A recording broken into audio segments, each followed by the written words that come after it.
Assalamualaikum warahmatullahi wabarakatuh. Halo guys, sahabat sinetron Cinta Setelah Cinta.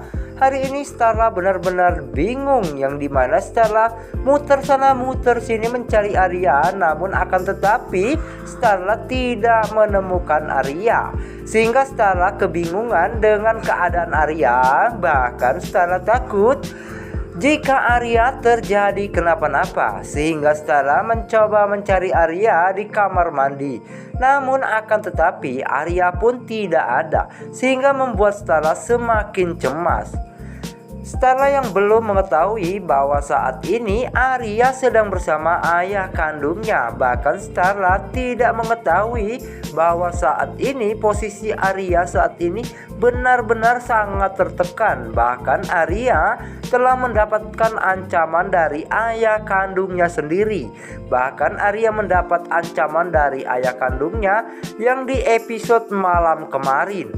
Jika Arya tidak menuruti apa kata dari ayah kandungnya, maka Arya akan menerima semuanya. Bahkan Arya akan kehilangan orang yang Arya cintai.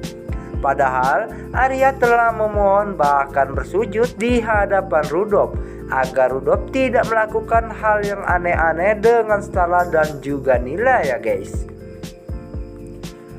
Namun akan tetapi Rudolf tidak mendengarkan kata-kata dari Arya. Rudolf tetap kekeh pada Arya agar Arya harus menuruti perintah dari ayah kandungnya sendiri. Bahkan Rudolf tidak segan-segan memberi Arya sebuah alat GPS agar Rudolf bisa mengetahui gerak-gerik Arya.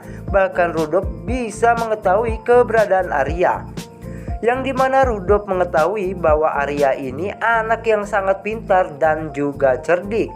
Maka dari situ juga Rudolf tidak mau kehilangan jejak Arya lagi, sehingga membuat Arya pun semakin bingung. Dan Arya harus berbuat bagaimana lagi agar rumah tangga Arya dan Starla tetap bisa hidup bahagia. Namun guys, tenang saja, karena di sini Arya ini orangnya sangat baik dan juga pintar. Karena Arya tidak akan putus asa, apalagi Arya harus hilang orang yang Arya cintai, sehingga segala cara Arya akan lakukan untuk kebaikannya ya guys.